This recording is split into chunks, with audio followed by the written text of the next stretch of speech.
Okay, it's 7, so you can start. Please confirm someone that you can see the screen and I am audible.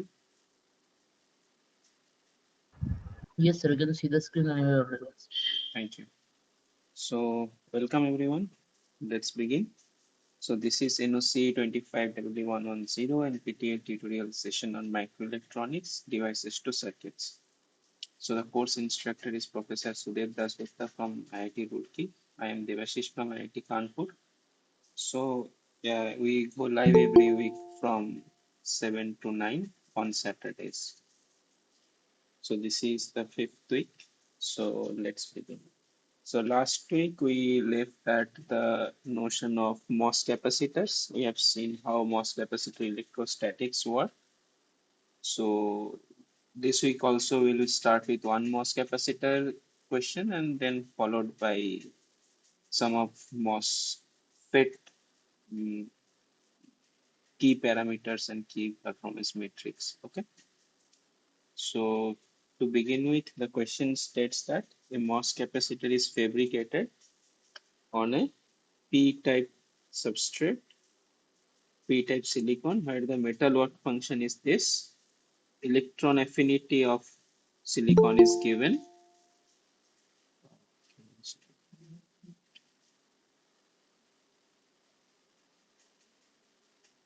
So this question is, by the way, related to your EDC questions that some of you will face in your GATE exam. Okay.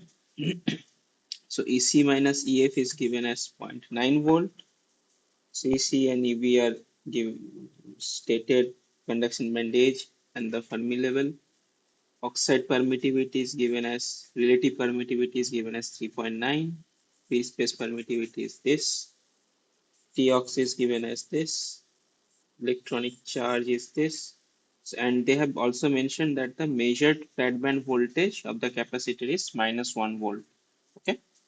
So then the magnitude of fixed charges at the oxide semiconductor interface per unit area we need to find out. So I have discussed what is electron affinity on and all. So for example, let us consider this as a P-type silicon. So if we draw the band diagram of P-type silicon, we'll have something like this. So this is your E0, this is EC, this is EV, and as it is P-type, so your Fermi level will be closer to your Fermi level will be closer to the valence band, right? So this value, what is this? Which of the value is this that is given in the question? This is your electron affinity, okay? Electron affinity of silicon is given as Q chi and it is given as 4.0 electron volt, this one. And what is the EC minus EF given? That is your 0.9 volt, 9 electron volt. Okay. So by the way, can you just, if I tell you this much, can you guess the type of the MOSFET if nothing else is given? If I tell you that your EC minus EF of a semiconductor bar, silicon semiconductor bar is zero point 0.9 electron volt. So can you guess that whether it is P-type or N-type semiconductor? Anyone?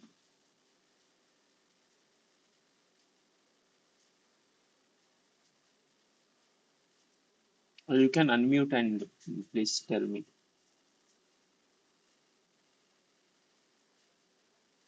Let's say it is not given in the question that it is P-type.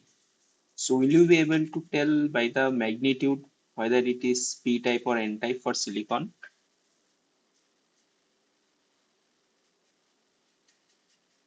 What is the band gap of silicon, by the way? Anyone?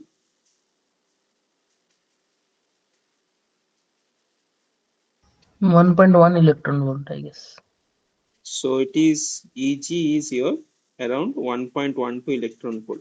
So by the way, it is not sufficient to tell 1.12 electron volt, but you should mention that at room temperature it is 1.12 because your band gap changes very minutely, but it changes with your room temperature, okay, with your temperature. So at T equal to 300 Kelvin, it is this. So there is another energy level at the middle. What is this? EI, right? So what will be the difference between EC minus EI or EV minus EI in case of silicon? What will be this value? It will be just half of 1.12, right? It will be your around 0.56 electron volt.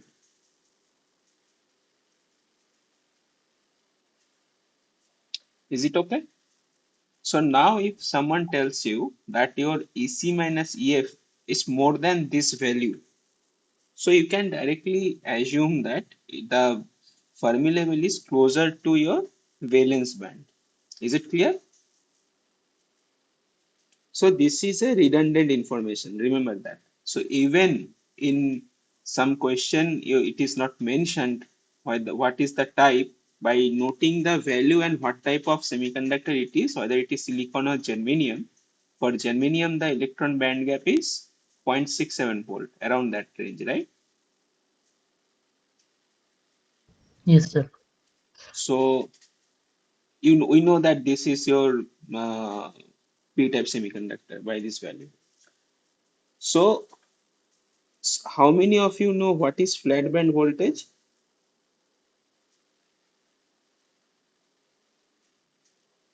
So I'll not go into depth. So I can draw band diagrams and all. Maybe that will bore you somewhat. So let's say this is your MOS structure, MOS capacitor structure. Okay, this is metal oxide. This is semiconductor. Fine. So what we have assumed, what is ideal MOS capacitor? Ideal MOS capacitor assumes that the Fermi levels, that E0 minus EF, that is called the work function of metal and semiconductor, are same. Basically, your phi m should be equal, q phi m should be equal to q phi s. So what is your phi s? This quantity is your phi s. E0 to EF. This is called the work function of the material. So ideal case, we assume this.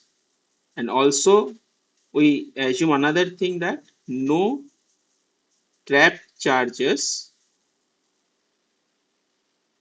inside oxide or your SiO2. Fine. So these two assumptions we make while calculating all those things that we have discussed last week. Now what happens physically, for example, your metal is aluminum and this is your silicon, right? For obvious reasons, your work function will be different. For intrinsic silicon, your work function is nothing but your Q chi plus Eg by 2, because your Fermi level will be at the level of EI. But as you change the doping from P type to N type, your Fermi level changes from EC, between EC to EV, and the work function also changes, right? So work function, as I mentioned, is an induced property of the material that changes with doping, right? So now when two materials are at a different, when two materials are not joined together or they form two different systems, at equilibrium, they will have their equal, their different constant Fermi level, right? But now when you join your a metal oxide and semiconductor, Fermi level of the entire system has to align, right? But you see your E0 and your EF difference is different in case of metal and semiconductor. So when you join them, so you will see that your E0 is not constant anymore. E0 will start to bend, and that will be followed by your EC and EV. right? Due to the material property of Q, chi, and Eg, because those are material properties that we have seen in case of while drawing the PNP junction, PNP BJT's band diagram at equilibrium, right? Now, flat when your bands bend, for example, when your energy band bends, right? So you will have electric field. The slope of the your electric field is what? E is equal to this by, let's say this is your E0. So this will be dE0 by dx. So at this point you will have electric field. So when do we have electric field? Electric fields are such that it originates from some positive charges and terminates to some negative charges, right? That is the dipole we have studied since very early days of our science understanding. So that is why whenever there is a band bending or energy bend in the energy band, so we have some charges and electric field.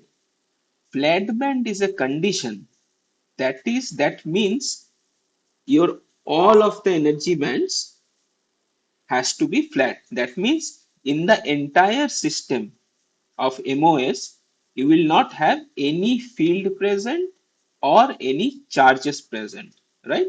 So that is the flat band condition. So now if your band is flat, to make it straight, you need to have some other mechanism to make it straight. So the amount of gate voltage that requires to oppose this band bending and make the bands flat is called your flat band voltage. So obviously it will be something that cancel out the metal to semiconductor work function difference, right? So your flat band voltage basically have two components.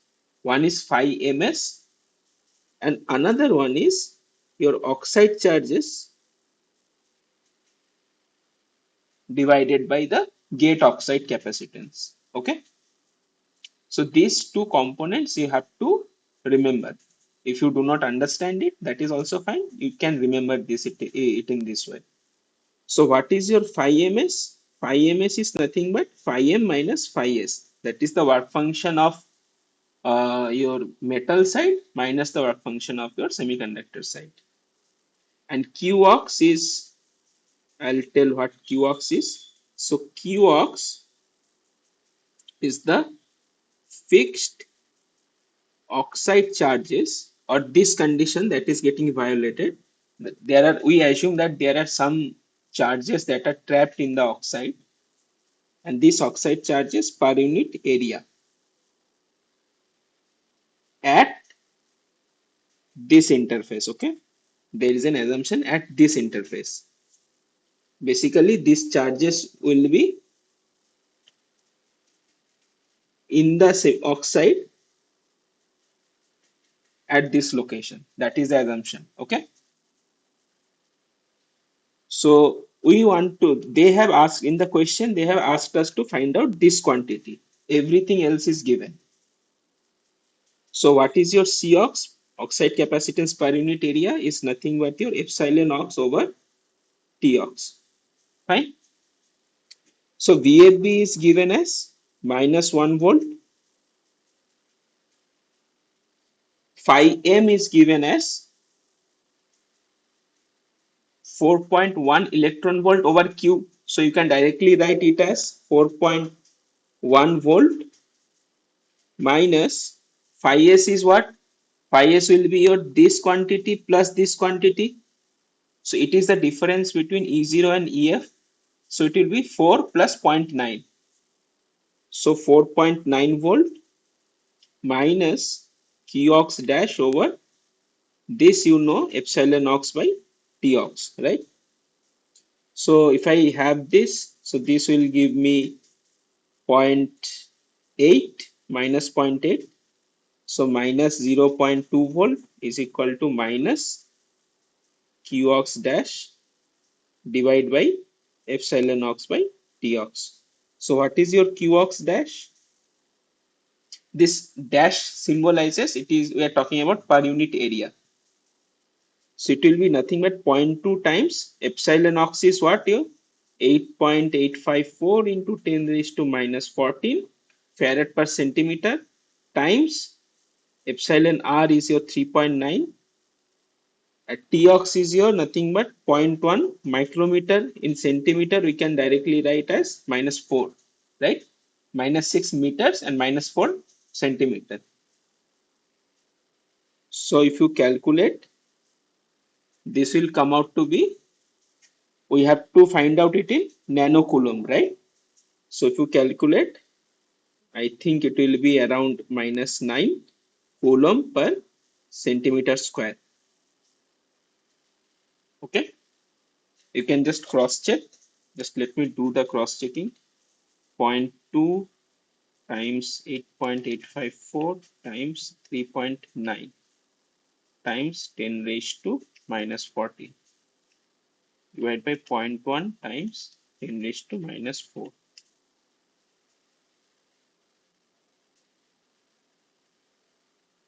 So -4. So this gives you 6.906 times this.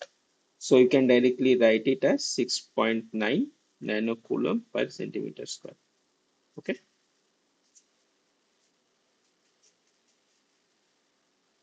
So in the question paper in your GATE exam, you might see some there they mention in this kind of numerical questions how many significant digits you should use, right? So if they are mentioning that correct up to 2 digits after decimal, that means you cannot stop at 6.9. You have to consider another significant digit. Be aware of that. Okay. So anybody wants any further explanation on this topic?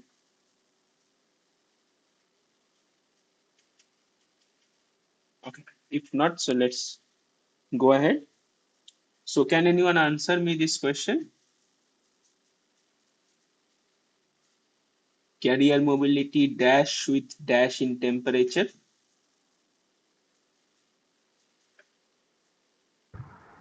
Option C. decreases with increase in temperature. That is your option. Yes, sir. So why this option is not correct? That is also correct. No, it is not correct. That is the No, no, catch, no, right? sir. The third one is the correct one. Carrier Why? mobility decreases. So the second one tells the same information, right? Same information, but the mobility decreases when the temperature is increases. That is the So concept. no, no. Why cannot I say that mobility increases when temperature decreases? It is the same thing that you are telling, right? Yes, sir. You read you just state two statements and then we'll see. You said that carrier mobility decreases with increase in temperature, right? I am Yes, telling sir. you Yes, sir. that carrier mobility increases with decrease in temperature. So, for example, if this kind of questions appear in your exam, so which option should you select? So there are in GATE exam there are multiple select options also, right? They are there, right?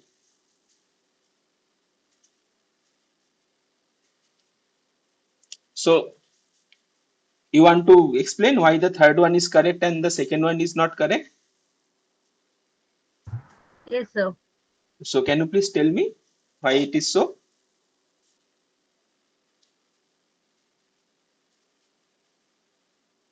There is very important concept involved in this, okay?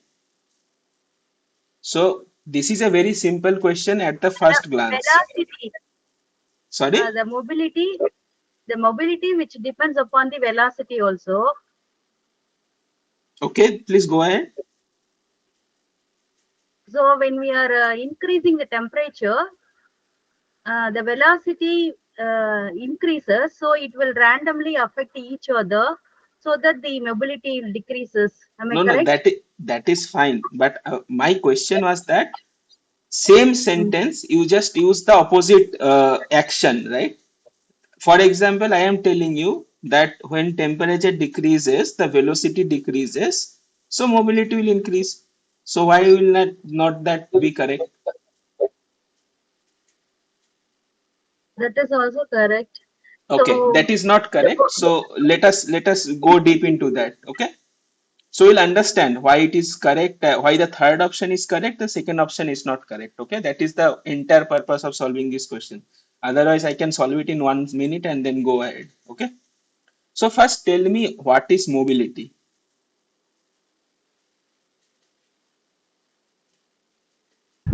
The ability of a carrier to move. Mobility is ease of motion, or as you have said, the ability of the carrier to, then complete the sentence. To move across the lattice structure or crystal structure. Yes, ease of motion of carriers in a crystal, right? So it is generally denoted with the Greek symbol mu. Okay, I think that much Yes. you already Yes. know. So have any one of you seen this expression?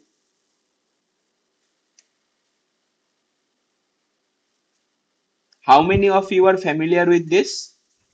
Yes, I have seen this. You have seen this? So Q is your electronic unit charge. What is tau?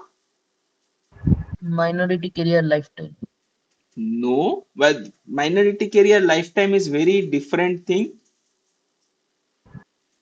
It is some Min kind of lifetime, I guess. Not so exactly minority. see minority carrier lifetime. Why minority carrier? See. Okay, let us understand. So humans also have a lifetime, right? Humans have lifetime. So what does Yes. that mean? That we die at some point of our at some point of our life. Okay. So why do you think that minority carrier dies out? Because they have a greater tendency to recombine with Exactly. majority. So minority carrier dies out when an electron and hole recombines, right? That means there Yes. is annihilation of charges. That means once that mobility or once that carrier dies out, you cannot recover that until unless in some other places some electron hole pair is getting generated by some different mechanism. Is that clear? Yes, sir. Do you think that mobility also requires the whatever you are telling that this lifetime also required to get the carriers to get annihilated or gets vanished or recombined? That is Mm, not true, right? no. Yes. So No. this concept you have to be very clear with that. Even the order of this tau and that carrier lifetime tau is huge different. There are at least three orders of difference. Okay. So let us understand what this tau is. This tau is basically your mean. So mean means whenever we are talking about mean, that means the event is random. We are taking the average value. Okay. Mean free time of the carrier between two scattering events. Okay. What is scattering?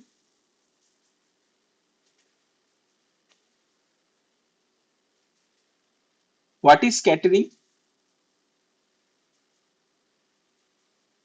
For example, let's say you have one electron here. Okay.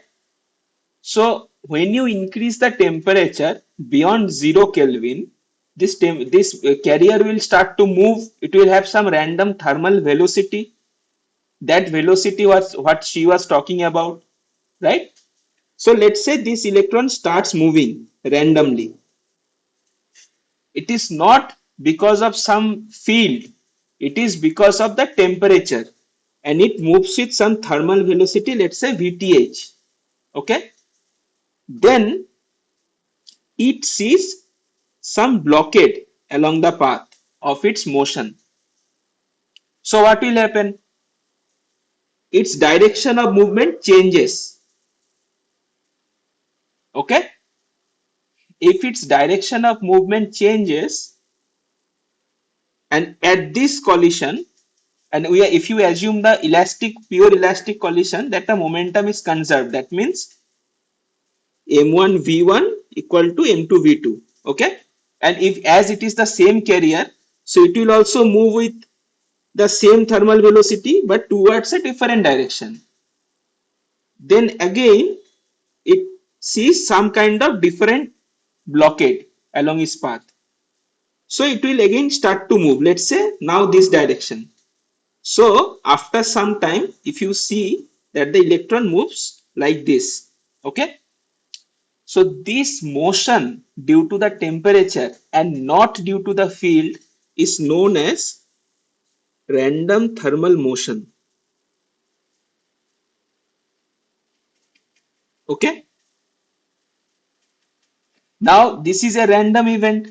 So you cannot say that this length and this length will be similar. And why it will not be true? Because the distances so by the way, these blue shaded portions are called scatterers. Okay, that scatters or repair or distracts or changes the path of the electron, and the event is called scattering event. Okay, this event is called scattering event. So the path, let's say the first collision to second collision, it takes a distance of L1, and from second to third it takes a distance of L2, and from first to second, second and third to fourth it takes a distance of L3. So if you take average of all these collisions, L1 plus L2 plus this by the number of scattering events, so you get this average length. This is called mean free path. Okay. So this thermal velocity or average thermal velocity will be some length divided by some time. So this time is called your mean free time. That is what this tau is. Understood? So this is not the carrier lifetime. Please remember that. Carrier lifetime requires this scatterer to be a hole. Then only if that electron goes to that hole, it will recombine and get the carrier get annihilated. But in case of scattering events, you may not get the carrier to get annihilated. It will just be scattered from that portion and changes the direction of motion. So if you have understood tau, and what is m star by the way, Effective mass of electron. and what is that?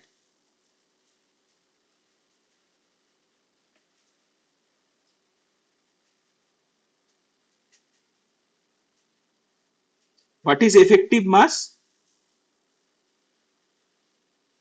So there is something called M0, right? Rest mass of electron. So I'll not go deep into this. Understand this much. If an electron moves in free space, what do we mean by free space? No other force of attraction is present there. Okay. Then its mass will be M0. Now, if we assume that my crystal is also a free space and we approximate the electron's motion as if it is moving around in a free space, we just change the mass of the electron by a factor called effective mass. Is it clear?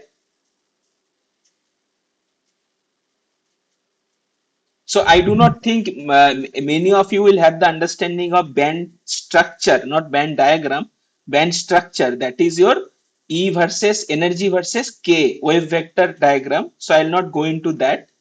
I'll just mention that is M star is basically your nothing but it depends on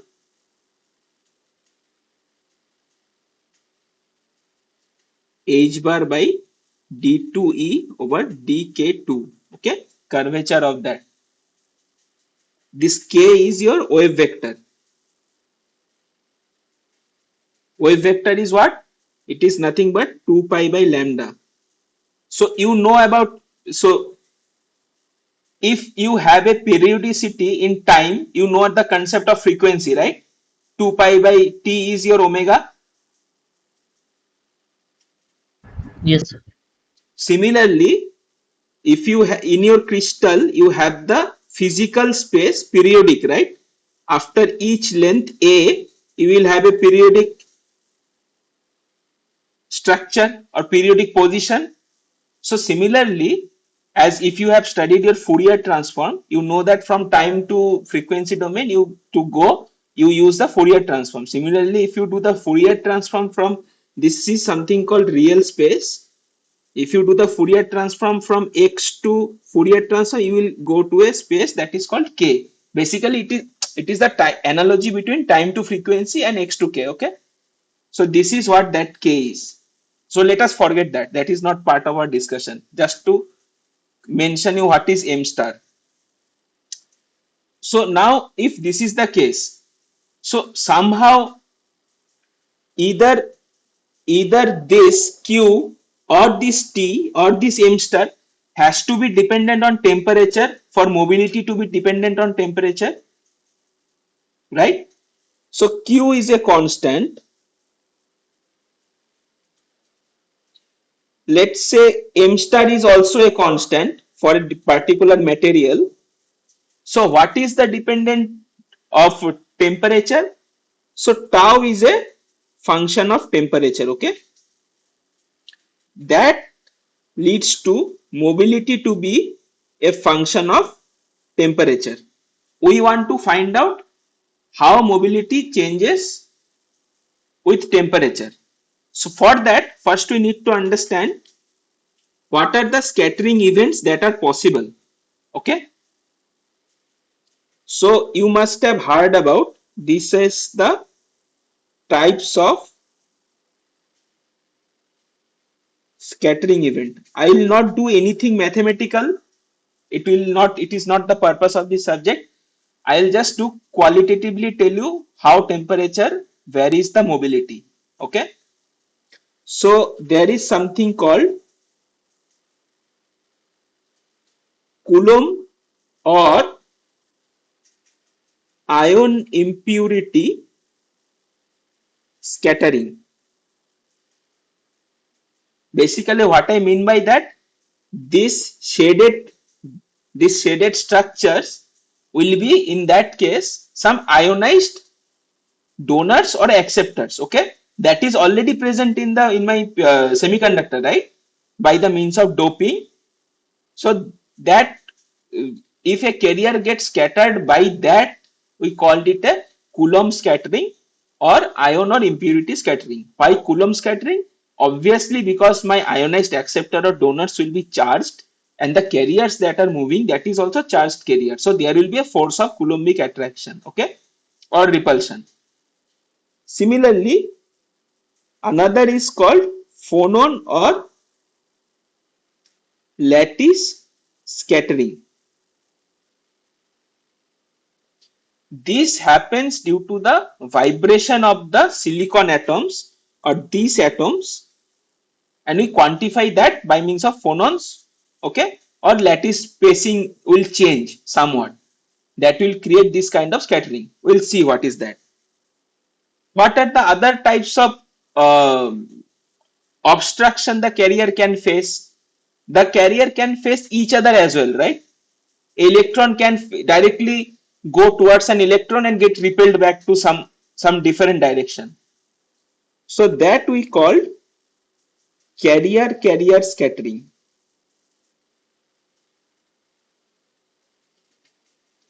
There is something called defect scattering.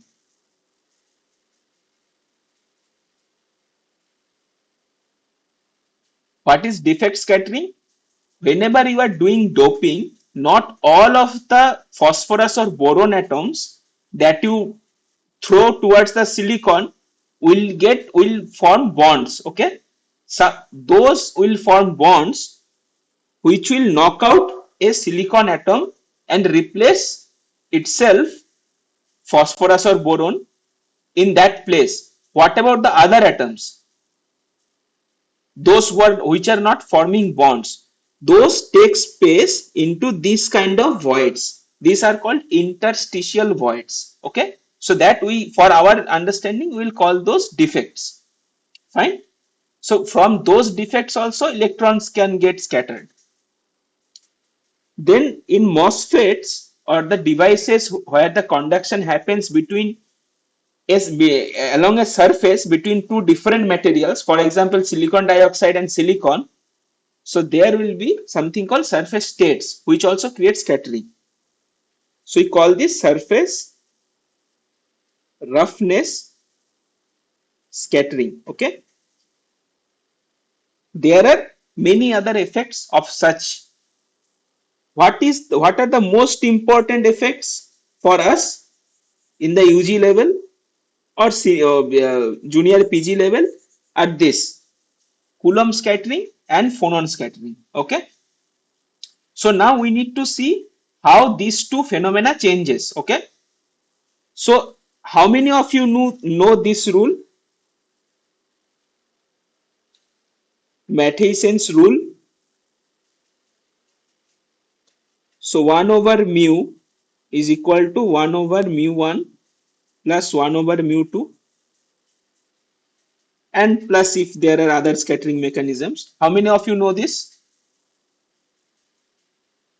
I am sure that you should be knowing this, right? Mathiessen's rule. Yes, sir. Yes.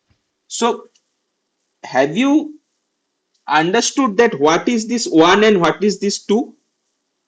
Can you tell me what is this 1? Why do I have multiple mobilities?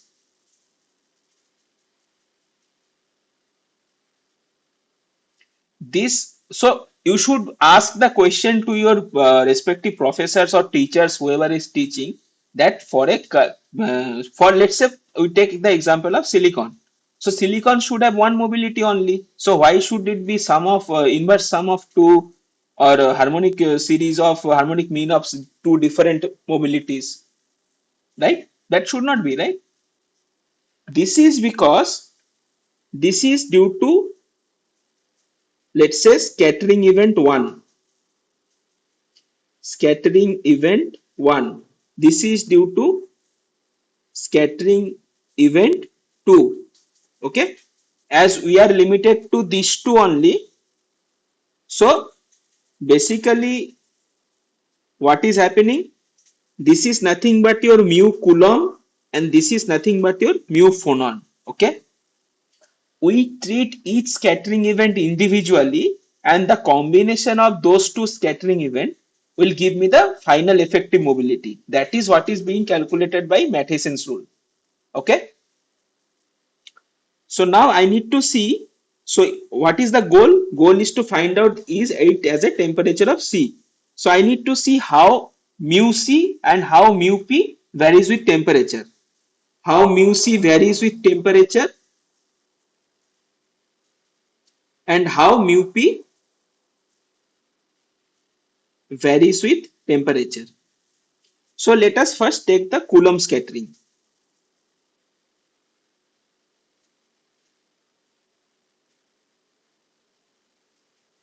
For example, there is an electron. Let's say this is an electron.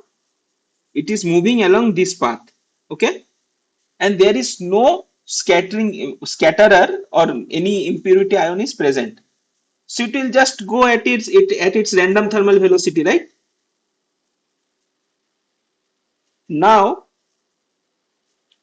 suppose there is some Nd plus ion. It is seeing some donor ion. Okay. So do you think the electron will go into that same straight path? It will not, right? It will slightly deviate towards this.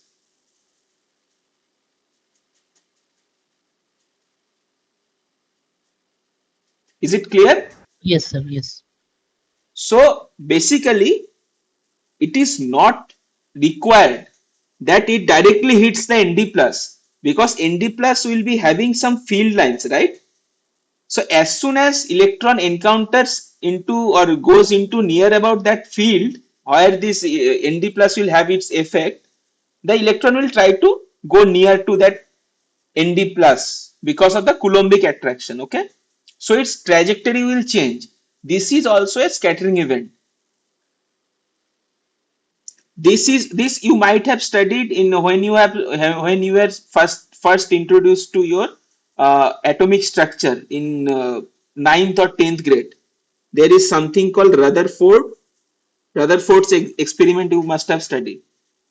So this is the same thing. Okay.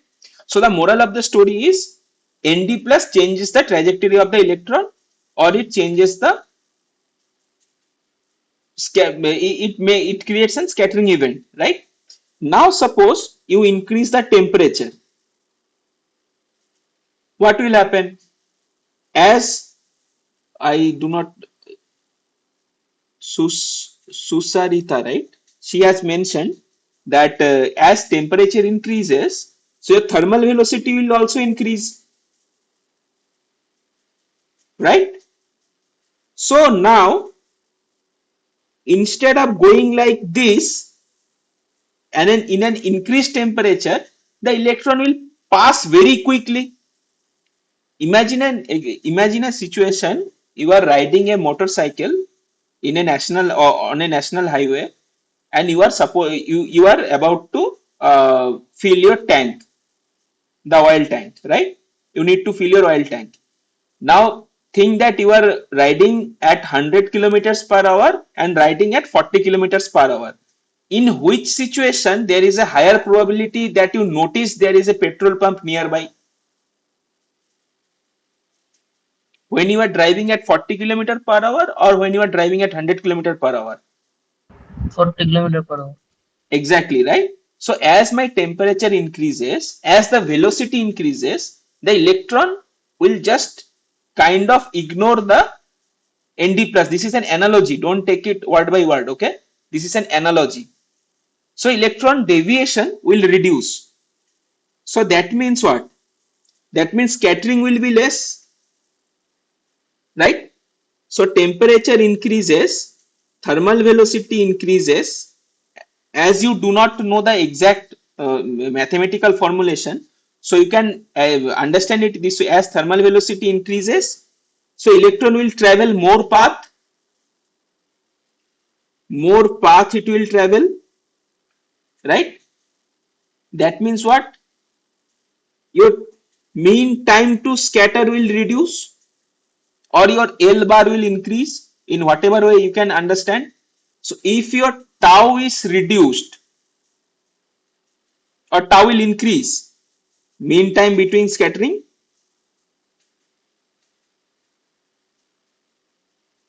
Anyone? Assume the same situation, that if you are going at a higher speed, so the time required for you to stop for the next stop will increase, right? So your tau is increasing now. If your tau is increasing,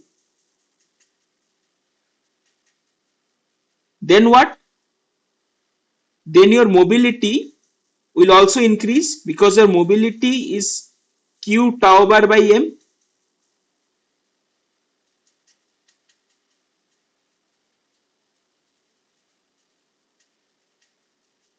Okay, and you might have a doubt that your VTH is L bar by tau bar. So if I am increasing VTH, how my tau bar is also increasing? Because your L bar will also increase, right? So understand it qualitatively. So the summary of the discussion is that in case of Coulomb scattering, as you increase your temperature, your mobility increases. Okay, mobility Coulomb will increase. Now let us go to the phonon scattering.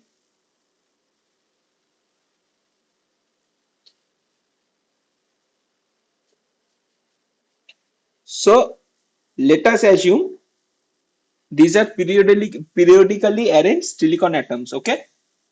Now you are increasing your temperature. So what will happen? These atoms will start to vibrate.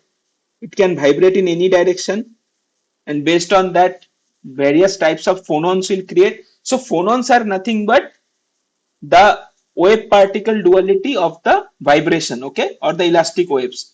For example, in case of electromagnetic wave, you have photons, right?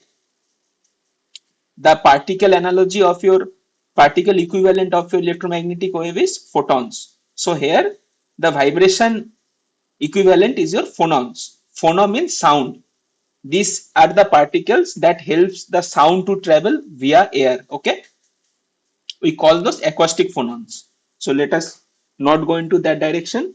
So basically you can assume that if temperature increases, your vibration increases, or number of phonons will also increase. So when your number of phonons increase, then there will be more scattering events.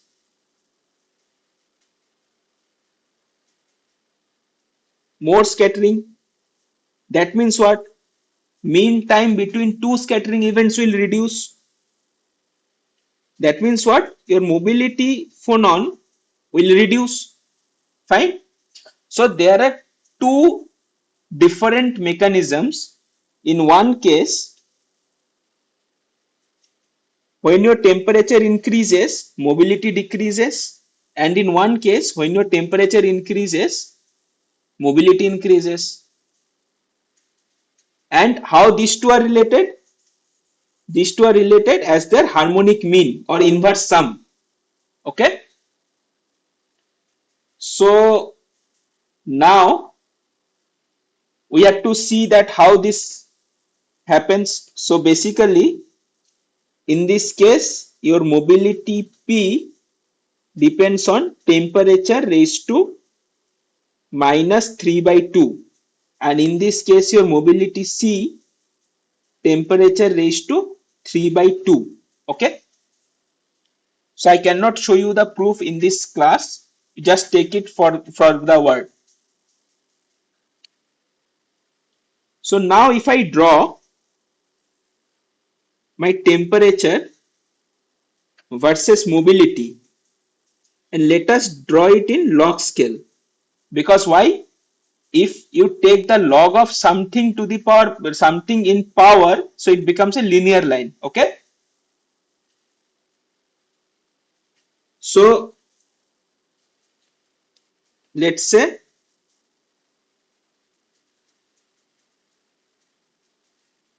this is one line with a slope of 3 by 2, and this is another line with a slope of minus 3 by 2. Okay. So what is this event? This event is with temperature increase, or mobility is increasing, right? That means this is your Coulomb scattering, and this one is your phonon scattering. So you know about two resistances, right? Let's say R1, R2, and I am telling you that R1 is much greater than R2. Then what will be R equal to?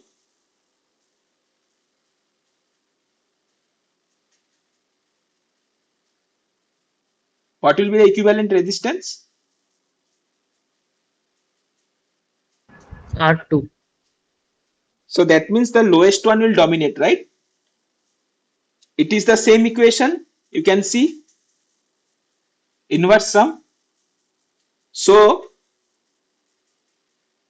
let's bifurcate it in this point. So below this, which one will dominate?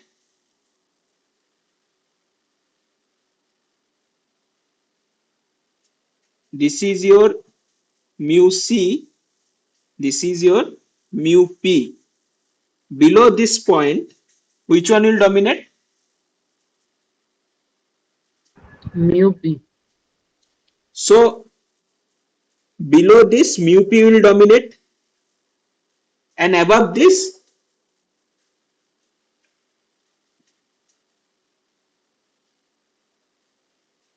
so below this mu p will not dominate, mu c will dominate, right? Because mu c is lower, mu p is higher. So the lower one will dominate, right? Yes, yes, mu C, sir. Sorry. Yes. So you will have something like this. So your mobility varies with temperature like this. It increases, then it decreases, right? In the question, it is asked that how mobility varies with temperature. So you cannot directly tell. But what is the assumption? If nothing is given, what temperature we assume? We assume room temperature, right? 300 Kelvin. So your room temperature for silicon generally falls in this value, this dashed line. So this is generally for silicon is your T equal to 300 K. So now tell me, how do I fill the dashes? Carrier mobility dash. So now tell me, what is the correct statement? If I just consider, this is my final mobility, right? This is the final mu effective. And I am at this temperature. As per the question, there is nothing given, so I am at T equal to 300 K. So beyond this, if my temperature increases, my mobility is decreasing. So that can be one thing.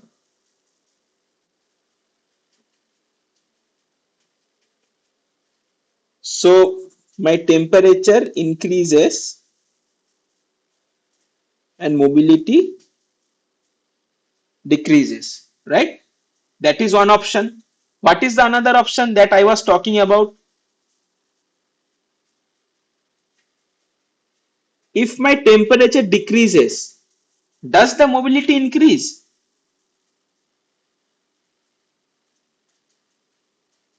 From room temperature, if my mobility decreases, does the mobility, if my temperature decreases, does the mobility increase? My mobility is not increasing, right? It is saturating and then falling. So mobility increases with decrease in temperature is not a right option. You see the reason.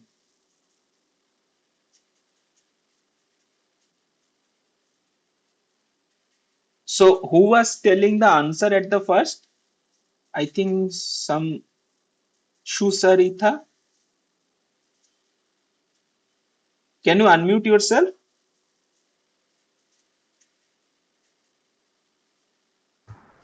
Yes, sir. So now is it clear why the other option will not be correct? Yes, sir. Very clear. Okay. So this you have to understand, okay? Just do not opt for any just random option, because it can easily have a multiple select question as well, okay? Then also you have to Okay. select one option. Okay, sir. Okay. So if that is over, so let us move into the next problem. So in an N-channel enhancement mode MOSFET, so the points to focus: enhancement, N-channel, onset of inversion takes place at.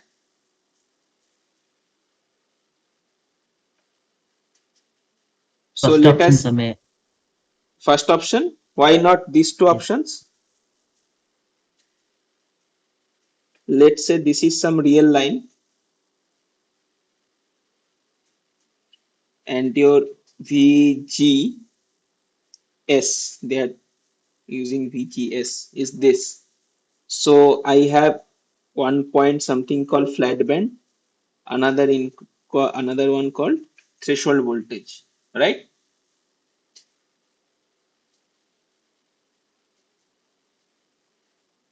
So just tell me the names of the regions. This region is called.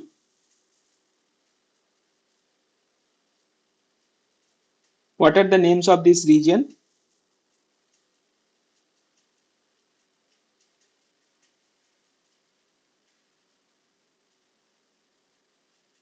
So this region is called accumulation because majority carriers gets accumulated near the interface. This region is called depletion. This region is called inversion. So onset of something means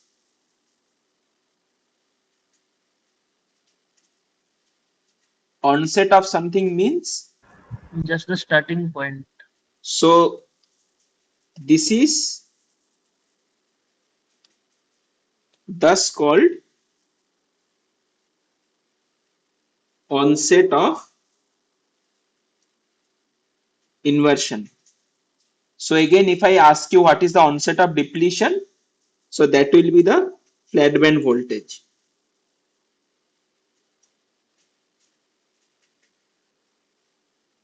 right? So another terminology, gate voltage below this line is sometimes called cutoff, or more accurately it is called subthreshold.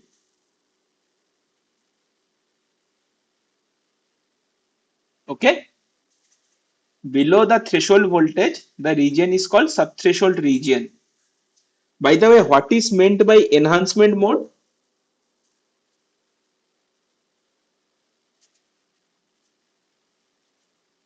There is no channel formed. We have to create the channel. So enhancement mode is simply meaning what he has said, normally off devices. Okay, that means if you are doing nothing, it is equivalent to you have switched off the device. Why it is important? Why we generally try to manufacture enhancement mode devices? Because we want to save power, right? If your device is normally on and in certain cases you have to make the device off, then it is an issue. Is that clear? Yes. Now, can you give me an example where the other one is called?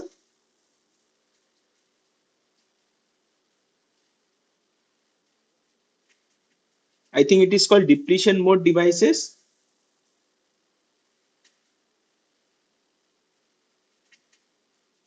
Those are normally on.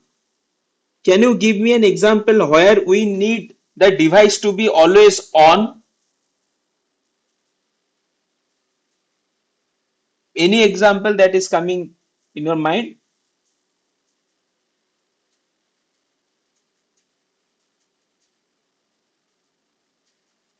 We want to save power, but in which scenarios we just don't care about powers? There is something more important than saving power. Any example?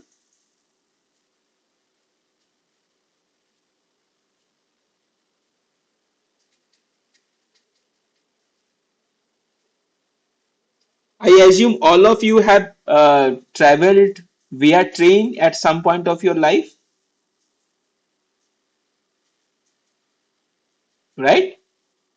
Yes. So have you seen any time your railway signals to be off?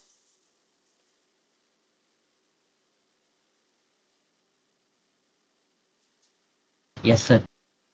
You have seen your signal to be off. Mm, mm. So just visit during some blackout, or in case of there is no power anywhere in the city. There, I don't wish that you encountered that.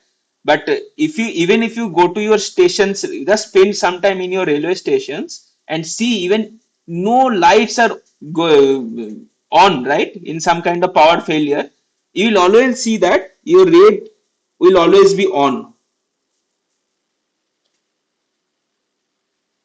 Okay, during any time of the day and during any situation, this signal cannot go off. It has to always have the signal red on. Apart from those times when you need to pass the train, you can do either your warning signal, that is your yellow, or you can give the green signal or go ahead. As soon as the train passes, it will again turn back to red. Okay, so there it is called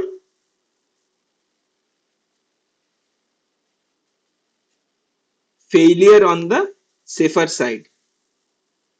So whenever there is safety involved, so we can afford normally on condition as well. Okay, just to give you an example, so that you, it should not stuck into your mind that only we are after normally off devices.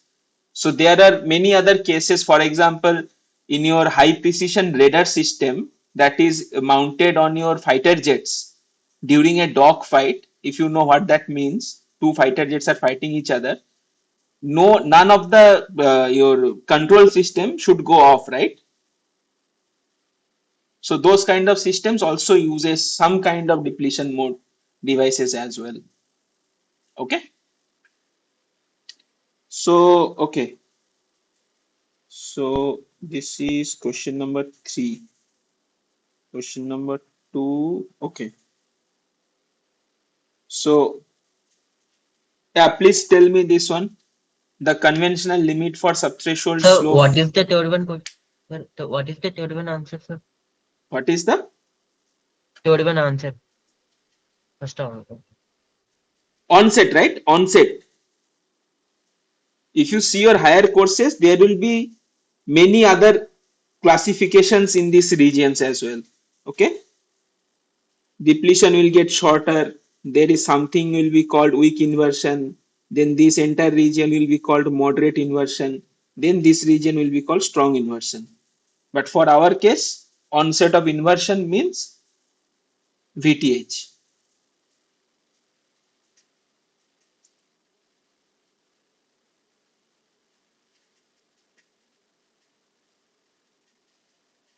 So what is the subthreshold slope and why it is important? First tell me what subthreshold slope is. So subthreshold you understand, right? Subthreshold is, I have mentioned, it is below threshold voltage.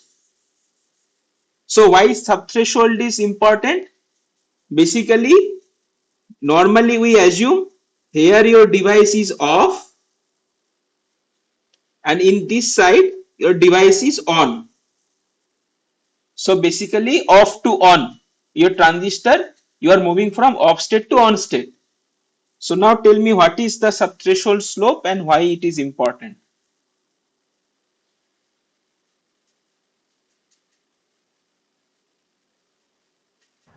This is the minimum amount of gate No, no, voltage change. nothing to minimum.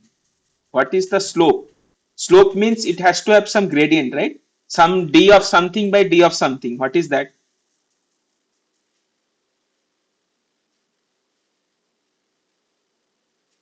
Yeah, please go ahead. What you are telling.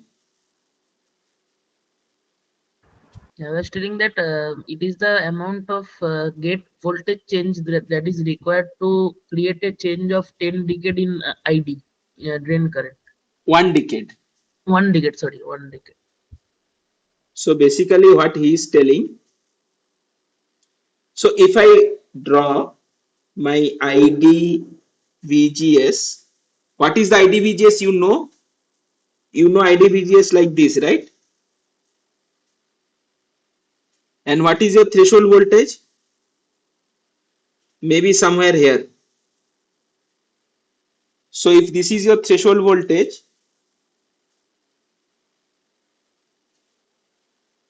so this is your subthreshold region and this is your inversion region, right? This is your subthreshold or sub VTH, let's say, and this one is your inversion. So can you tell me how can I draw the slope? Which slope you are talking about?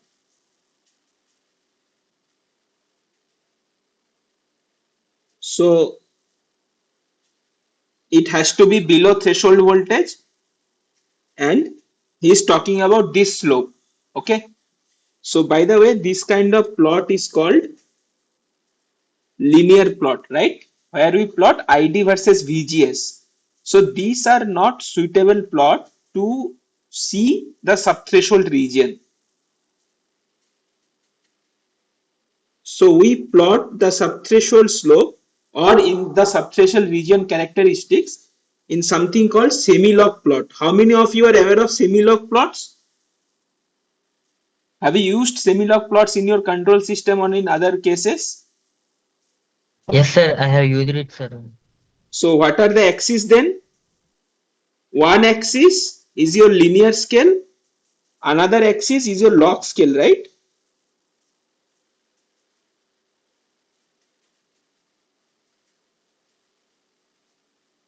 So if you just plot it in your log scale, you will see something like this. This is the same plot. I have just changed the scale, okay? And your threshold voltage is around this region. So now this is your VTH. This entire thing is your subthreshold region, and this part is your inversion region. So what are the direct uh, observations you can make from this? One is that in subthreshold region, your IDS has to be exponential function of VGS.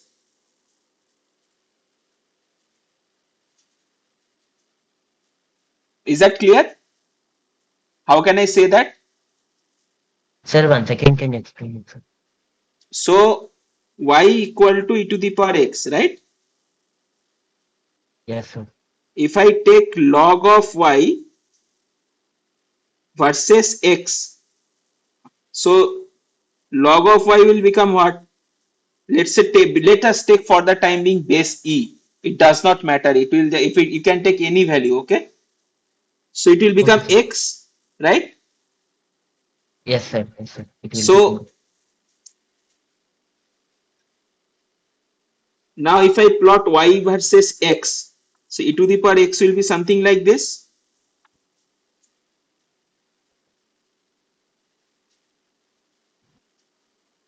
right?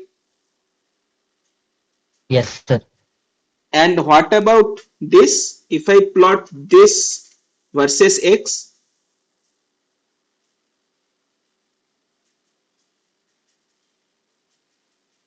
this will be a straight line, right?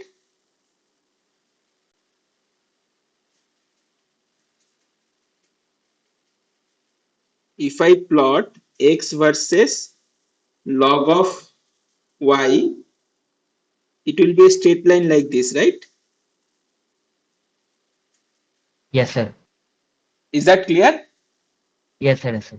Clear, sir. So if I see a straight line in log plot with a slope equal to 1, what is the slope? This m. Here m is equal to 1, right? So that means I can simply assume that my this line, if it is a straight line, that means I can say, right, this is a function of exponential function of the x-axis or VGS.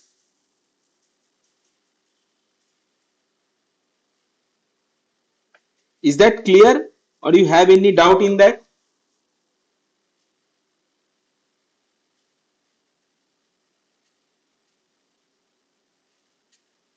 Yes, sir. Clear.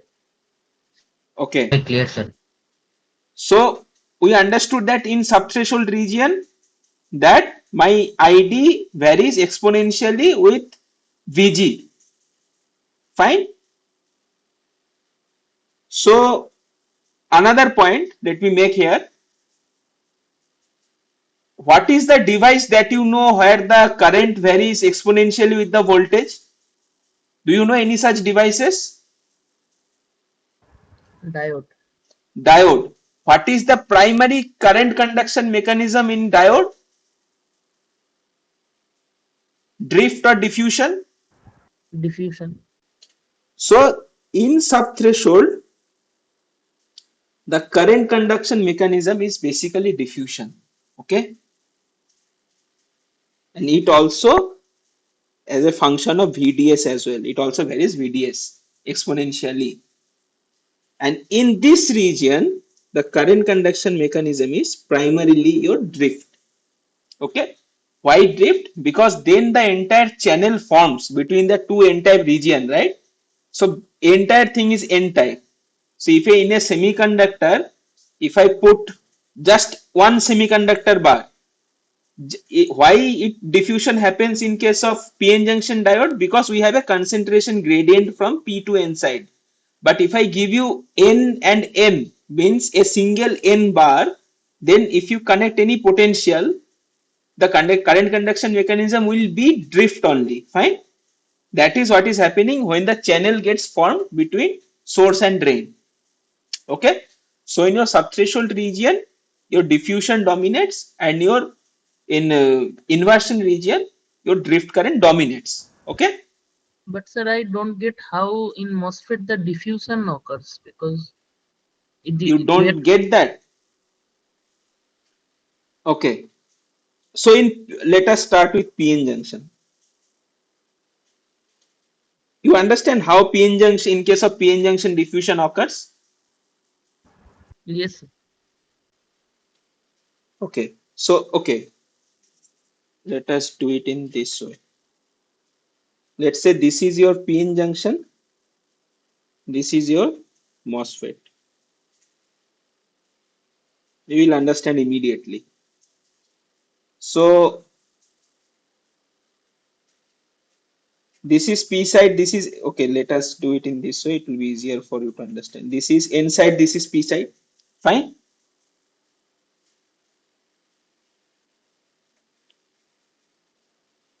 So how will the band diagram look like? Is it okay if I draw the band diagram like this? Just by drawing one line, it will be very clear to you.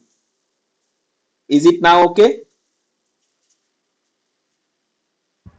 yes, So if I did not draw the EF, you were struggling to understand how he has drawn that, right? So I will not draw this. Let us focus on the electrons only for the time being, in case of PN junction as well, okay? So this is your E. So around that, there is some depletion region where the bands bend because there is a field present. My first problem today states that if there is a band bending, then there will be some field, okay? And what band I am talking about? E0, EC, EV. If EF has some slope, that means current is flowing. So this is EC. So how do you think electron transports from this side to this side?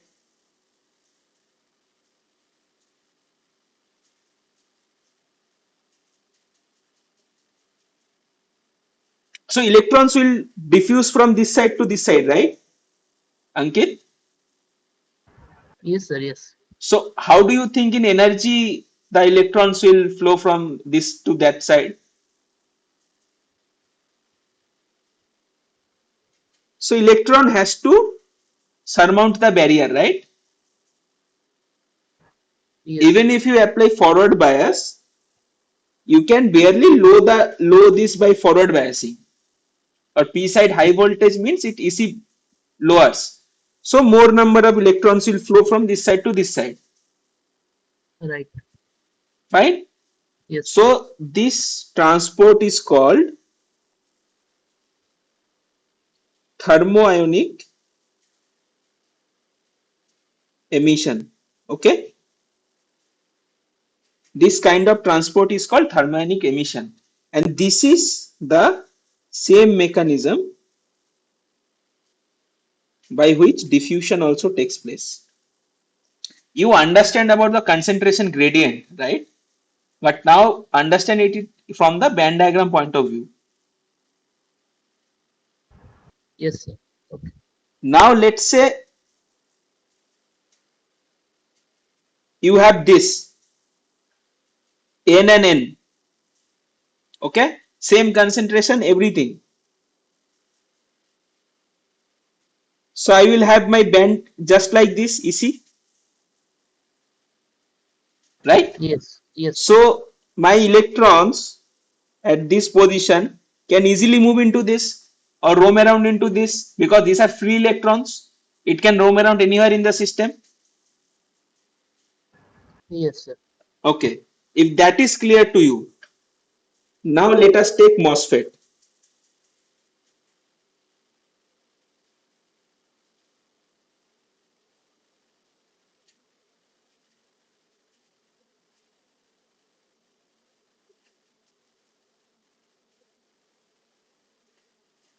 So let me draw the band diagram along this line.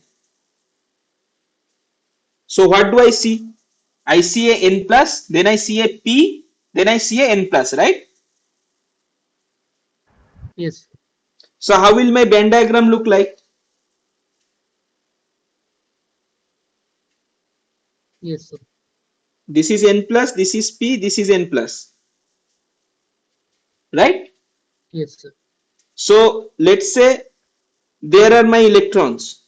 How will these electrons move? It will move over the barrier. Yes. That is what is happening when your VGS is less than VTH.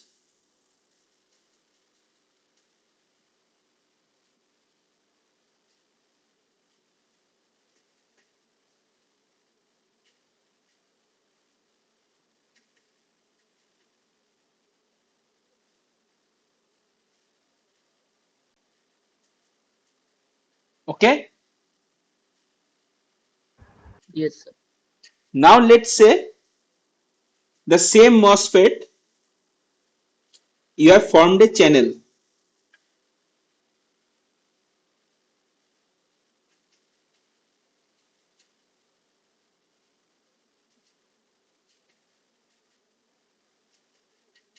So channel means this is negative and there are some depletion region.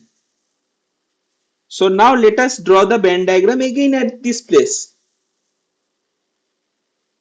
So now what I am seeing? Invested. Very few band it can have, right? Depending upon the concentration gradient.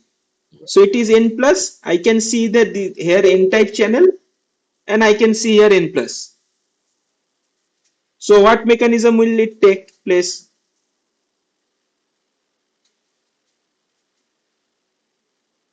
So this mechanism is your drift. It is equivalent to you have a same semiconductor bar, okay? Just like here. Now if you want to understand this from the concentration gradient point of view, so understand it in this way. So at this point, let's say this point is called VCHS and this point potential is called VCHD. Okay.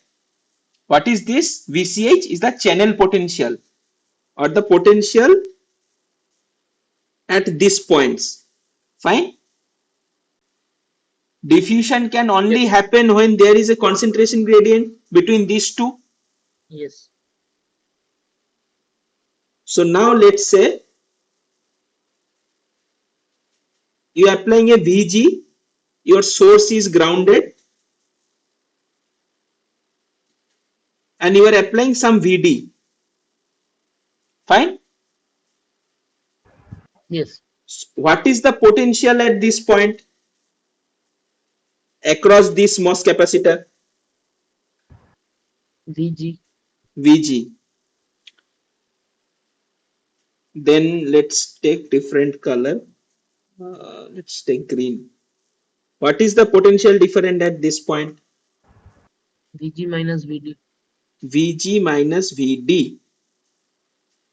Let's say the concentration at this point is N of X and S of X. No, let us just take it NS NX equal to S, let's say, at source. This is, let's say, S, this is, let's say, D. And at this point, what will be the concentration? N of X equal to D, let's say. So, where do you think the carriers are more? Vg less than Vt we are talking about. So, in both cases, here also there will be some carriers, here also there will be some carriers, right? Yes, sir. In which direction your carriers are more? D or S? Towards S. I guess no. This will be more, right? This Yes, will sir. be less. Obviously, Yes. because this place is seeing more voltage More voltage. Yes. than this place. Yes, sir. You see the gradient now? Yes, sir. And also, when Vg is less than Vt, then I have the barrier, right?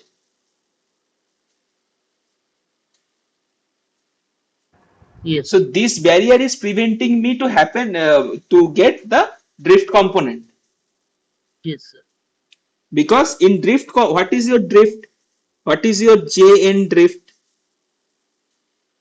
Nq mu Mu E, plus. right? Not plus, Yes, sir. multiplication. Yeah, yes. And your Jn diffusion is what? Jn diffusion is Q N D Q dn DN dn DN by dx. N. So if I have, let's say, n, in this case, I have to have n also high, electric field also high, right? To have a significant amount of Jn drift, Yes, sir. Yes. because this is in multiplication. Yes. But in this case, I do not consider about what is the n value, but I am considered about the slope. If Slope. somehow I can make here 100 electrons and make here 1 electron, I have a slope of very this 10 by some the distance, right? Yes, sir. But this 100 electrons is not sufficient for to create drift. I need the absolute number of this 100 to increase for drift to take place. You see what I'm talking about? Yes, sir. So that is how the diffusion come into picture. But okay, so in order to create the gradient, we need the help of drift, right? No, Because you do not need the help of drift. Why do without you need the help of drift? without the supply voltage, how can I create the two different gradient of electron? So this VD, right? Supply Yes. voltage means drain voltage. Yes. Yes. Yes. Yeah, obviously, for example, in this Like case, for example, let's say in this case, if I take this at 0 volt, this at 0 volt, electron will simply roam around in this. You will not get any current, yes. Yes. right? That's what For, I'm saying. That yeah, for like in PN junction, we get a natural kind of diffusion. We don't need any supply voltage from outside to create a diffusion. It's already no. we there is a concentration gradient. No? There is a P. There is an N. So there is a difference So of gradients. if I give you a PN junction diode and don't connect anything or connect them together, let's say my VD, let's say this is D, this is S. This VD is equal to 0 volt. Will there be a current? There will be current due to some kind of diffusion from. There will be current at which place? There is no current, right? If you No. see your PN junction diode curve, It goes like this, it passes through zero. That means at zero voltage you have zero current. Otherwise you are creating energy without giving anything. That is against the conservation law of energy. Yes, sir. Okay, I get the points. Okay. You get the point, right? Yes, yes, sir. Yes. Okay. So now I think it should be clear to most of you why diffusion in this region and why drift in this region. Fine. So we are talking about subthreshold slope. Why it is important, right? Subthreshold slope is important because I need a faster switching. Okay. So just let me copy this. Let me just draw this fresh and then. Okay. So so you understood the importance of the log scale, right? Why we use semi-log scale in this case? Log of ID, and then you have something like this. Fine. So this current at 0 VG is called your off current, I off. And this current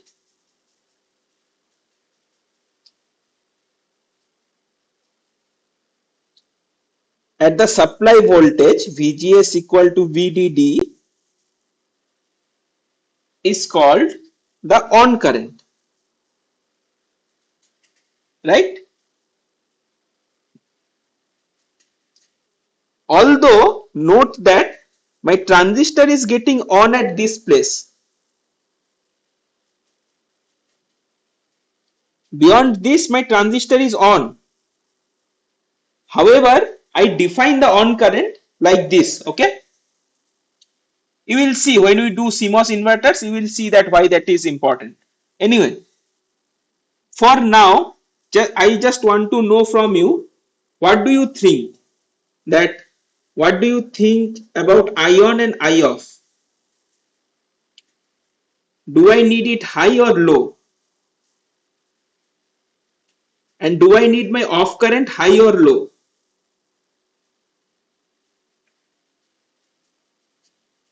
Anyone?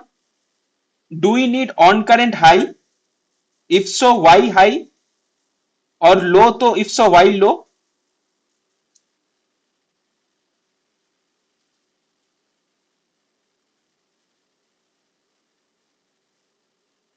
Anyone?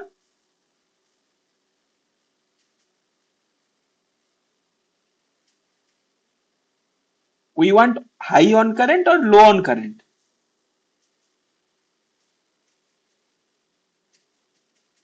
Ion we need always higher, right? Because what is I? Some dq by d tau, right? So by making I, what I am doing? I am making the time required to become low. That means what? That means high speed, right? Do you understand? This is the very basics. Yes, sir. I'm not going into any physics right now. And what about off current? Do we need it high or low?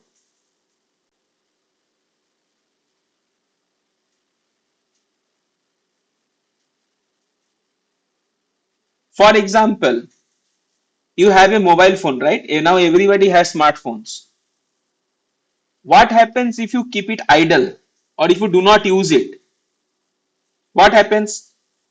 Does your battery remain as it is when you stopped using it, or it drains out? Drains out. Why does it drain Drains out, out? sir. Why does it drain out? When you are not using, you are at Vg equal to 0, right?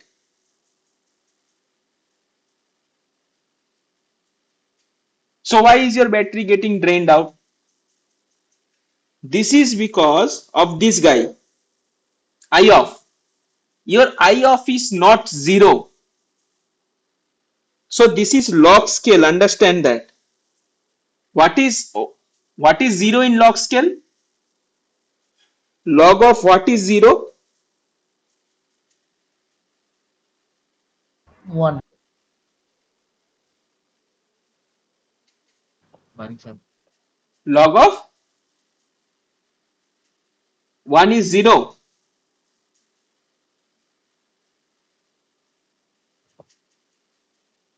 And what is log of 0?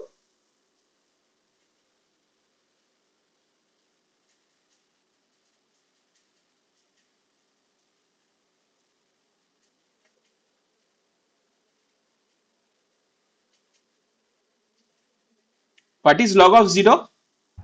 Undefined, sir. Minus infinity, okay?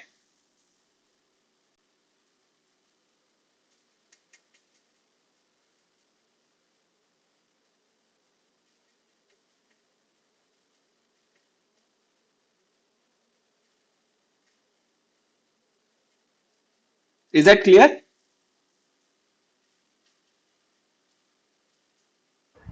Yes, sir. So basically, e to the power minus infinity is equal to 0. So from this definition is coming. So moral of the story is, if I am able to draw some non-zero value or some fixed value at log scale, that means I have certain non-zero current. That you have understood, right? If I is 0, then I could not draw it in the log scale because it is minus infinity.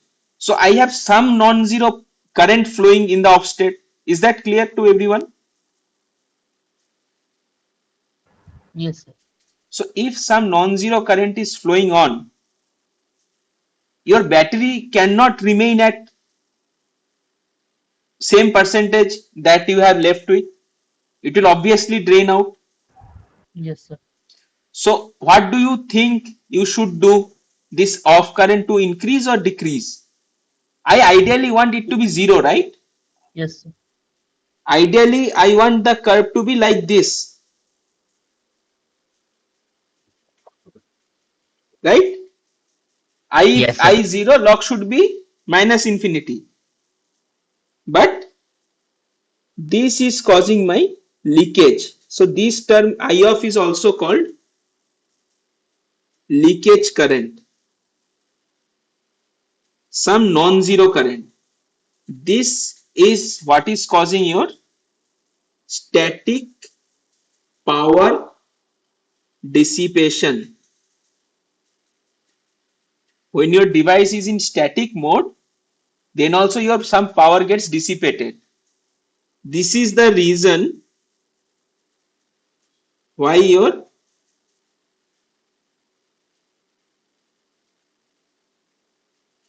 battery drains out.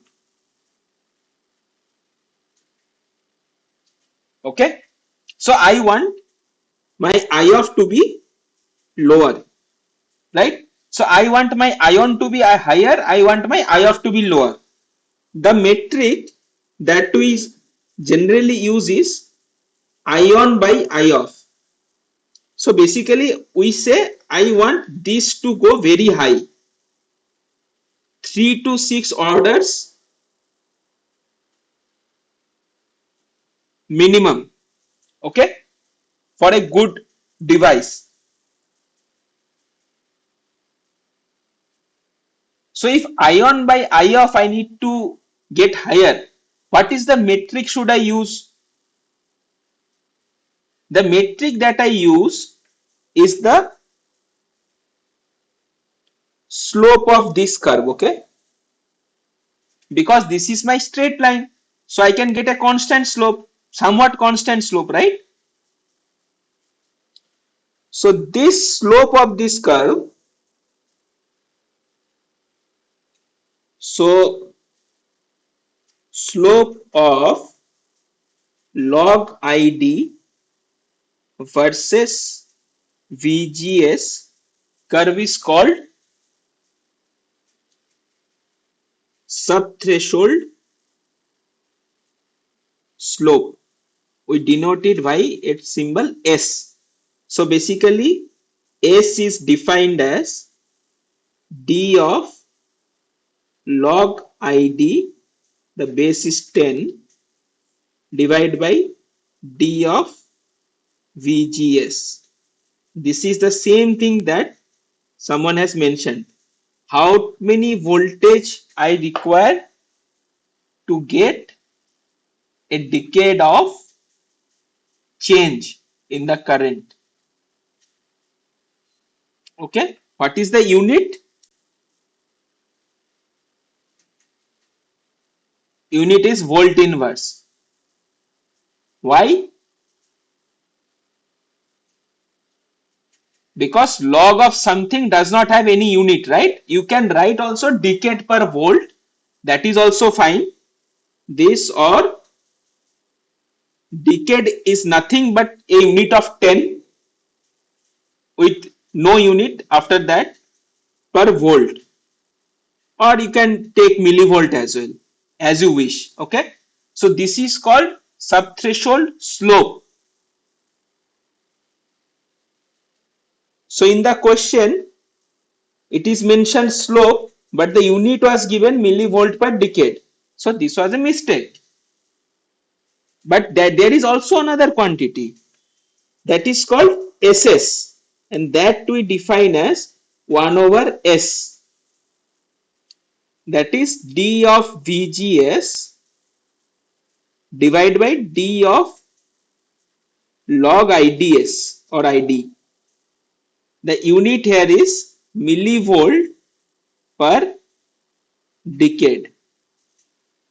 This guy is called subthreshold. Can anyone tell me what is the name? Subthreshold what? Anyone? This is called Swing. subthreshold swing. So in the question, it should be subthreshold swing, because subthreshold slope has a unit of volt inverse. Okay. So I am not showing you the derivation. This subthreshold swing has the form n times phi t times natural log of 10. Okay.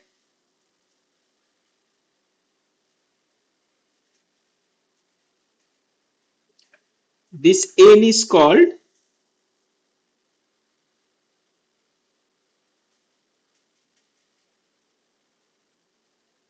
this is nothing but your kT by Q, and this one is around 2.3. So what is n?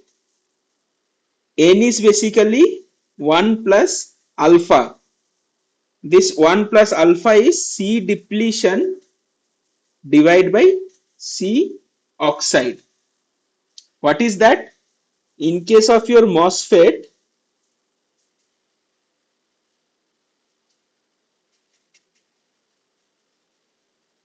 let's say this is P type, and you are in subthreshold, right? That means very few electron has there. Let's say you are at VGS less than VTH, because it is subthreshold swing, right?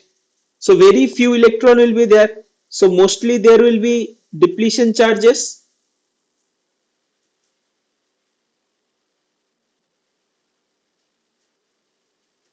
right? So, and there will be these positive charges here, because VGS is greater than 0, obviously that is understood. So what I can see? I can see a capacitance here and another capacitance till this point. So basically this can be equivalently drawn as, this is your C ox, this is your C depletion. C depletion is equal to epsilon, all are per unit area. For example, to get the absolute value of the capacitance, you just multiply it with W cross L. Epsilon silicon, because this entire material is silicon, divide by W. This is W. This is the same depletion width that you study in your PN junction as well. Okay. So where will the channel start to form? Let's say this is A, this is B. The channel starts to form at this location. Okay. This is the channel location. So this is the location where you will have the channel. And that will bifurcate between the two capacitances. So in other words, in more generic term, this is the capacitance between channel and body or substrate. That means this capacitance divided by capacitance between gate and channel. This definition will be helpful if you study some advanced MOSFET devices. Okay, there it will not may not remain only depletion, C depletion. There other capacitances may arrive and the channel location may shift from the surface. Okay, so from this definition, capacitances between channel and body is C depletion, and this is C aux. So what do I have? I have SS or subthreshold slope equal to phi t ln 10 times 1 plus C depletion divided by C oxide. Fine. This portion is constant. This may be dependent on the process parameters or something else, right? So let's say I want to find out SS minimum. Why? Because I want to maximize the slope, right? I want this kind of behavior. That means I want to maximize my SS, S. So if S is maximum, then SS is minimum. So I want to find out SS minimum. What is SS minimum? Let's say this I put it as 0. Other parameters I do not have any control over, right? So this will be ln 10 times phi t. This is 2.3. This is around 26 millivolt per decade you have. You ignore that because decade is equivalent to nothing, no unit. So if you multiply this thing 26 times 2.3, you have how much? 59.8 millivolt per decade. So that is 60 millivolt per decade. Okay. So this is the minimum SS possible at a given temperature.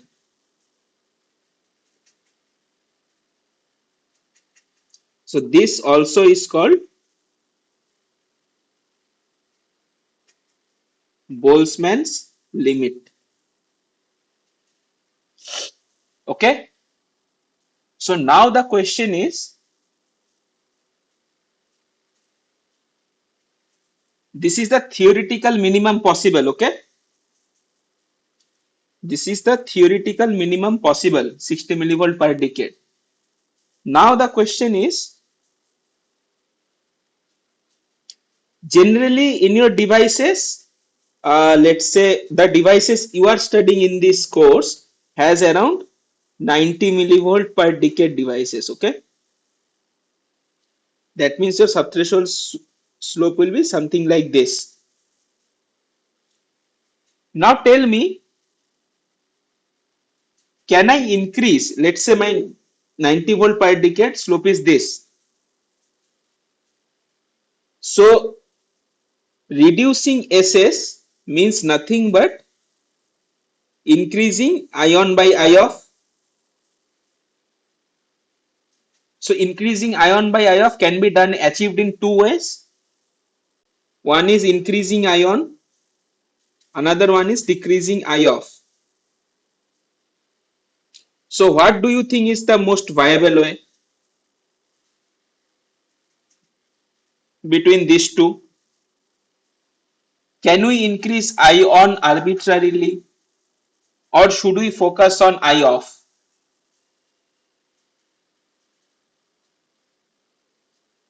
Anyone? So what is your ion basically? Ion is, let's say, half mu n Cox W by L VGS minus VTH whole square, right? So let's say this is your epsilon ox by Tox. So I have how many quantities that I can tune to increase? I have mu n, I have Eox, I have Tox, L, W, and VTH. Tell me one by one. What happens? Can I change my mu n? To increase ion, I need to increase my mu n as well, right? For silicon, how can I increase my mu n?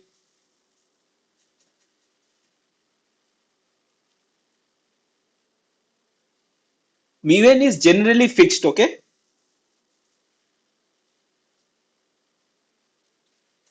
But in certain technology, for example, using strain engineering, you can increase the mobility of silicon as well, but to certain percentage, not more than, I would say, not more than 5 to 10%, okay?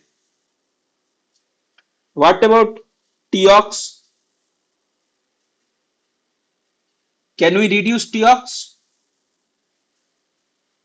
By the way, do you know what is the current range of Tox? It is around 0.8 nanometer, okay?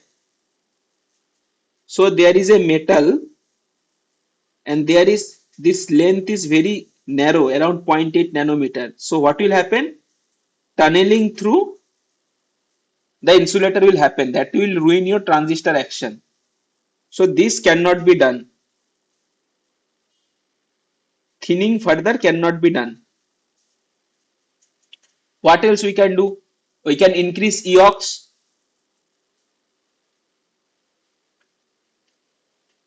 That opens the cases of high K dielectric designs. Okay. What else? What about length? I can obviously reduce the length between the source and drain. But to do that, you will encounter short channel effects. That will ruin your device performance. Though people does that, that is what is called scaling, but to a certain extent. Okay. What about W? W has nothing to do with the transport direction, right? It is the other direction. So can I not increase my W?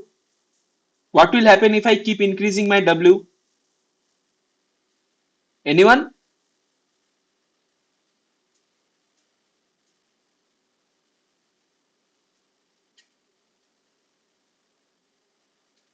So in your MOSFET, the only desired capacitance that you have is the gate capacitance. Okay, this capacitance is the only desired capacitances. Otherwise, nobody wants capacitances. If your capacitance increases, the RC time constant of your device or the path through which the current will flow will increase.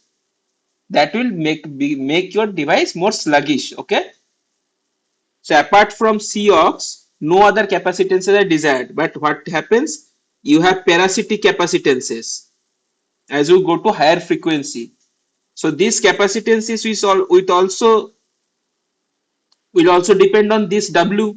So as W increases, your parasitic capacitances will also increase. So that is also ruled out. W you cannot increase further to a certain extent. For DC applications you can do, but for AC applications or higher frequency applications, you cannot do that. VTH, you cannot do that. Suppose if I shift the curve So by reducing VTH from here to here, I am reducing VTH. What is happening? My ion remains same, but my Ioff is also, I am losing the Ioff, right? So by VTH reduction also I cannot do much.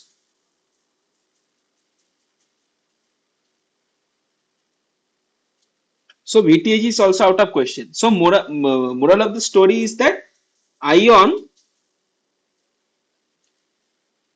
fairly unchangeable for a technology. So we need to focus. We need to focus on reducing the Ioff.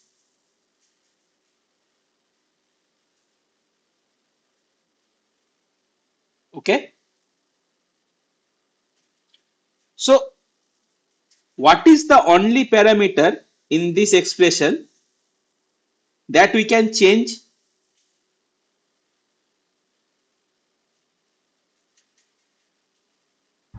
Phi T. Phi t, ITC. right? In phi t, what we can change? Temperature. 35. Temperature. Temperature. Exactly. Temperature. So if I keep changing my temperature, so I will see.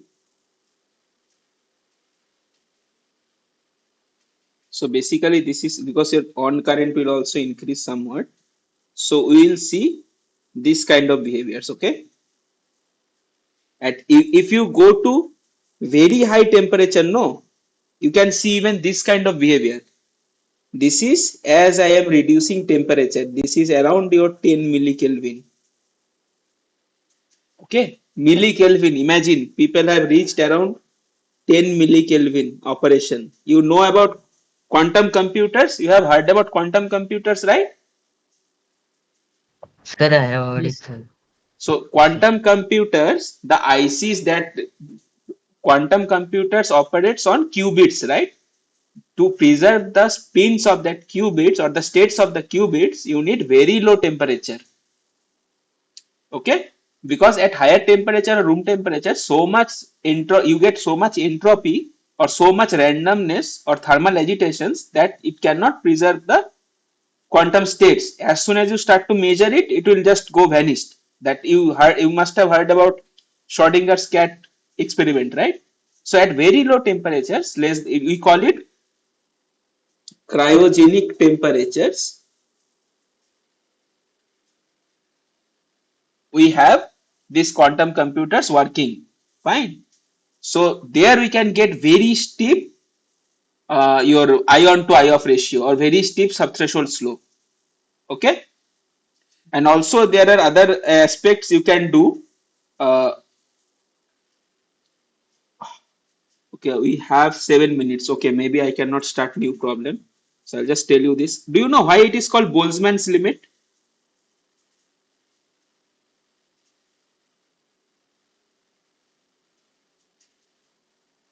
Is it because of this? There is a constant, Boltzmann's constant. So this is your off state, right? VGS less than VTH. Is that clear? Is this diagram clear to everyone? Yes. What is the type of the Sir, device? PMOS or sir, NMOS? PMOS. Why it is PMOS? This is N plus, this is P, this is N plus. How can it be PMOS? Oh, sorry, sir. Sorry, sir. Sorry, sir. This is N channel MOSFET, right? Yes, yes, sir. Yes, sir. Sorry, sir. So Extreme, by sir. the way, I have told you this, right? That the carriers will go and go uphill and do you think that is what is happening in the device?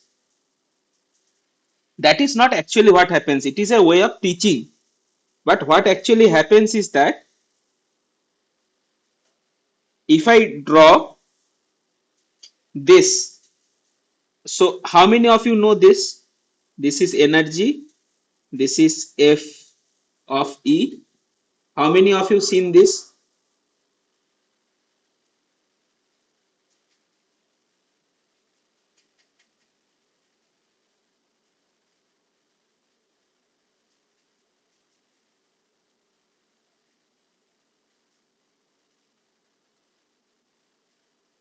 How many of you have seen this?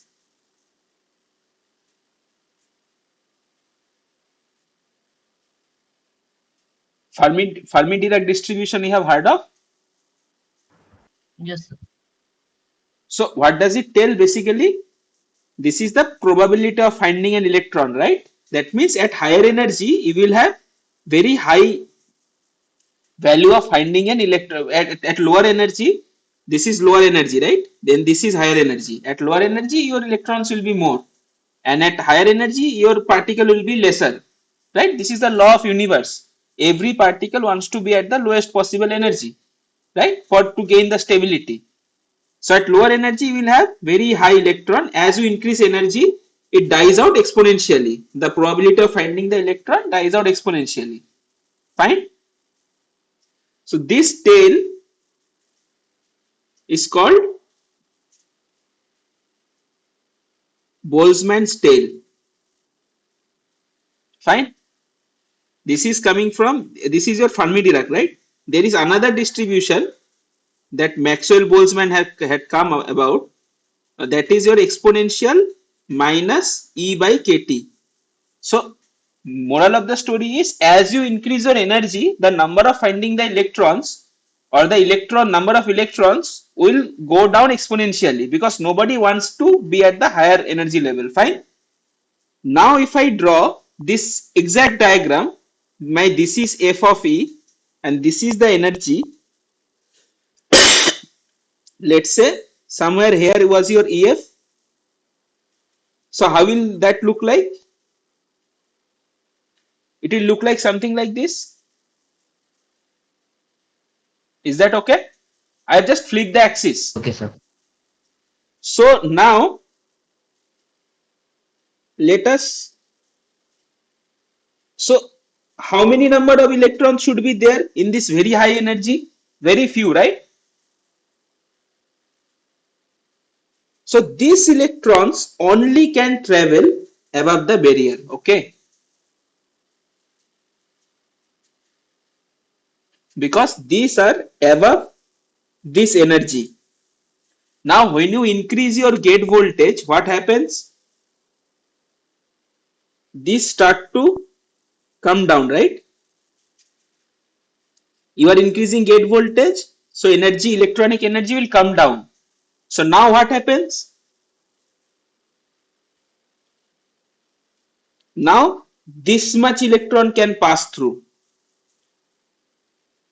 over the barrier, and the number of electron that can pass through is increasing exponentially with energy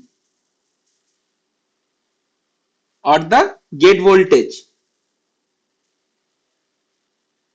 right?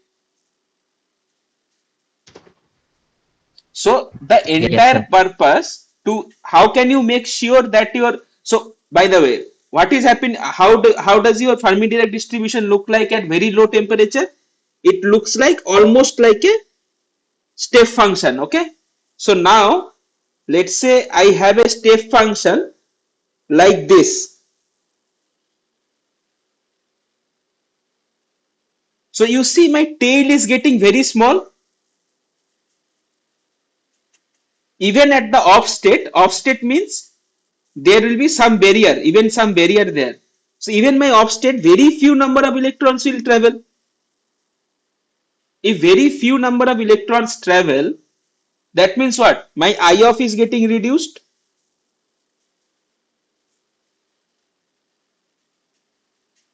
So the entire game of cryogenic electronics, cryogenic CMOS, or your this, you can say, to increase your subthreshold slope or decrease the increase your subthreshold slope or decrease the subthreshold swing, is to make this tail as sharp as possible. So this to this we want, okay? That you can do By temperature, this is T equal to, let's say, millikelvin range, and let's say this will be your room temperature. Okay. So basically, what does that mean? As you keep reducing your gate voltage, as you keep increasing your gate voltage, so until unless you are very close to threshold, then only significant number of electrons can grow, can pass over the band. That means the change across VTH is very sharp. Suddenly the gate opens and too many number of electrons start to flow. And beyond that, as this tail is very lower, so very few number of electron travels. To translate that into your VGS versus ID, so earlier you had this, uh, so you are not accustomed to that as well. So you are this. Now you will have very sharp on, off to on. This is off. This is on across a very small value. But what is the disadvantage of that? Suppose you are operating in this region, on region, even a very small glitch can turn off your device, right? So there are other ways to do that, but this is the entire scenario. So what is over the barrier transport? What is Boltzmann tail? Because this is called Boltzmann tail. So this limit at room temperature, this much, this is the green curve is how your Boltzmann tail looks like. So thus the name of Boltzmann limit or theoretical limit comes about. Okay, SS minimum. That will be your 60 millivolt per decade. I think that's all for today. If you have any question in this,